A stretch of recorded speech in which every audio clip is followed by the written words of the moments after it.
Hi everyone, my name is Lucas. Tell me guys, have you ever argued with your friends about anything serious? I'm not talking about anything silly, serious meaning defying fate itself. However, I was still a little lucky.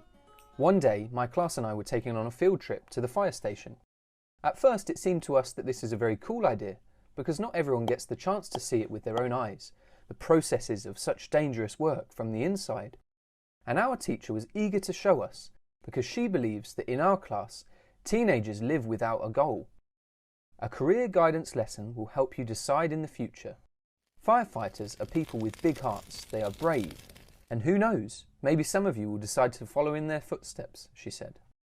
We chose a day, but when we got there, it was much more boring than we had imagined. But this did not apply to the girls in the class. These, at the sight of the firemen, trembled with delight. Well, like the muscular bodies, beautiful faces, the shape, all of that. Boring, I said to my friend Freddie, and he nodded in agreement. About halfway through the tour, Freddie and I decided to get out. He came up with an idea of getting inside the fire truck, to look at it from the inside, take a couple of photos. So we did. Having technically left the group, we ran to one of the cars. It was just standing open on the street. We climbed where we could, and then climbed into the water compartment, looked at everything. Suddenly there was a bell, like at school, only very loud. We hid below with fright, and covered ourselves with some material. It turned out that there was a call about a fire. The firemen jumped into the car and we drove away with them. Damn, why didn't we jump off? I was scared, it was too sudden. What do we do now? Don't panic. As soon as the car opens, we'll run outside. They won't have time for us. No one will tell us off. Once we get outside, we'll run in the direction of school. Okay. After a couple of minutes, the car stopped. The rear compartment opened and we ran out like a bullet. They called out to us, but we didn't even turn around, just ran away as fast as we could, so that we wouldn't be remembered. But after running just a few meters, we were suddenly grabbed by the scruff of our neck. I shouted, "Please let us go, mister. We won't do this again. We're just lost." I opened my eyes, and there was a very beautiful girl standing in front of us. She was so gorgeous, and also in a police uniform. I couldn't believe I was seeing her. I never would have thought there would be such beauties working in the department. She was young, and that was even more surprising. So, what do we have here? Come with me, let's have a chat. Miss, we didn't mean to, it just happened, you know? We're not going to jail, are we? I understand. So I just decided to talk to you, instead of immediately arresting you. Anyone else would have put you in jail for 12 years. This is gross violation of the law, you know. Freddie's face paled, and he swallowed, and she was like, "I'm kidding." After we had a little time to relax, she gave us her first and last name, Sergeant Gloria Jones. She asked where we were from and all of that, and then she took us back to the teacher. She had already been searched. We chatted a little more on the way and learned that she was assigned to the fires in this area, which means that we could always find her there during incidents. After we got a telling off from the teacher, Freddie and I would go home and talk about Sergeant Gloria. It's unreal. I agree. Is it too weak to ask her out? These girls don't just go on a date. You need to at least know each other better. But it's not like she's messing around with school kids. What if we pretend to be firefighters? Are you serious? And where do we get the uniform? And it's not a fact that there will be a fire in her area. Well, we don't have to wait. You can trust me about the uniform. Okay, I'll listen to your plan, but what does the winner get? Whoever invites her and she says yes to will get my new AirPods and smartwatch. What did we do next? We waited for a long weekend at uniform to implement Freddie's plan with a clear conscience. He's got a fireman's uniform from the cosplay store where his brother works. We promised not to tear off the tags, to get it back in one piece and not to pay a single dollar. After that, we met near the fire station and listened to the calls. But during that day, no fires occurred in that area. So we decided to act according to our plan. We stole fire extinguishers from the fire station. They weren't easy to acquire. Then we drove to Gloria's lot. By this point, it was almost evening, so we chose one of the abandoned shops. There were no goods there. They had been empty for several months. So we decided it was safe. We made a small fire, called 911, asked for Gloria, told about the fire on behalf of the eyewitnesses, and waited for her arrival. When we finally saw the police in the distance, we lit a fire next to the building and stood ready to put it out. But the situation got out of control. The flames suddenly engulfed the wall of the store, and we didn't know there was dry grass in there. We started to panic, because we did not think this would happen. Put out the carcasses, faster. It's not working. I don't know how to open a fire extinguisher. Have you read the instructions? Have you read it? Shit, we're dead. We're going to be arrested for arson. My mother will kill me. Just ink it and we'll talk. Damn. I can't do it. Maybe it's expired. Are they ever expired? Give me that. The sergeant grabbed my fire extinguisher, put it out in a couple of seconds. We were lucky that the fire did not have time to spread to the building, but the wall was slightly blackened. Gloria lowered the fire extinguisher, then sighed and looked at us. What part are you from? From the 3rd. Why didn't the call come through the usual line? Because the fire was too small. I haven't seen you before. Are you new? Yeah, today is the first day, you know. I see. Let me guess. Your name is Lucas and your name is Freddy. We opened our mouths in surprise. We were so ashamed. But how did you know? After all. I'm a cop, which means I have a good memory for faces. The tag on the suit came with the name of the store. You called the station and called me, and yet you started an arson attack that could have ended badly. We both put our heads down. We knew we were finished. Gloria called our parents. They had to pay the damages, and we were given hours of community service.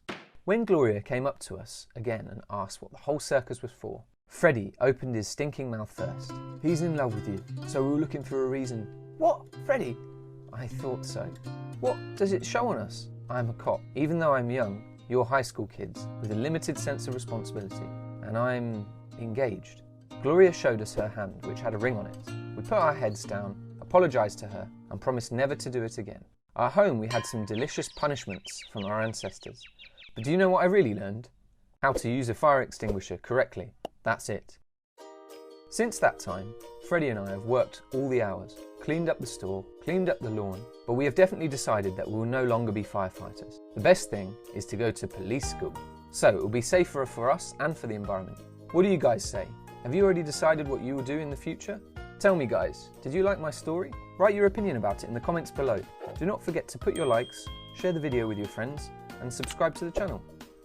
Hello, my name is Alan. Have you ever dreamed of learning foreign languages quickly? For example, I always wanted this, because it seemed to me that languages are the way to survival, a better life, and besides, extra knowledge is not superfluous. Now, I will tell you how I managed to learn a foreign language in just one night. As I have already told you, I have always had problems with learning, but not only languages, but everything new.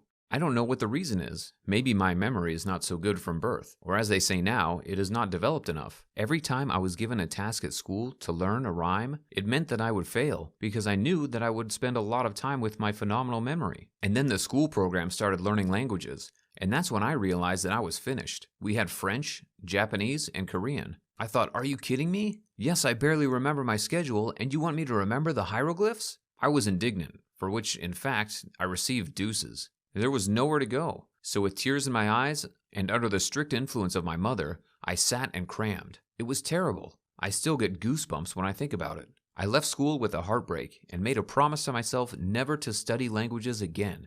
I had enough of my native language. That was until I discovered love. Oh yes, my first love was from Japan. Her name was Yuki. We met by accidents. I went to Japan with my brother last year for his work, but he took me with him just to look at smart people. We spent 10 days there, and during all this time, I mainly focused on their technologies.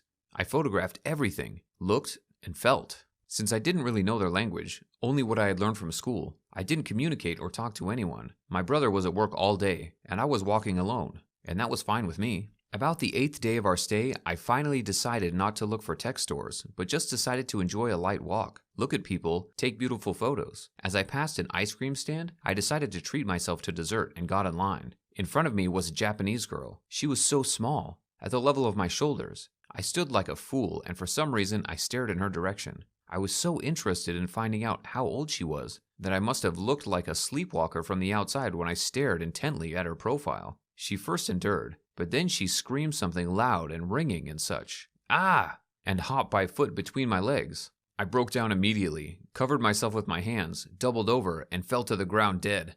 I think even tears rolled from my eyes. Then my brother ran up to me and asked me what was the matter. I couldn't say anything, so the girl explained something emotionally. It turns out that she thought I was a maniac tourist with dirty thoughts and intentions. My brother began to apologize for me, and then he explained the situation. I explained myself again. Sumimasen, I said, and bowed 3 times.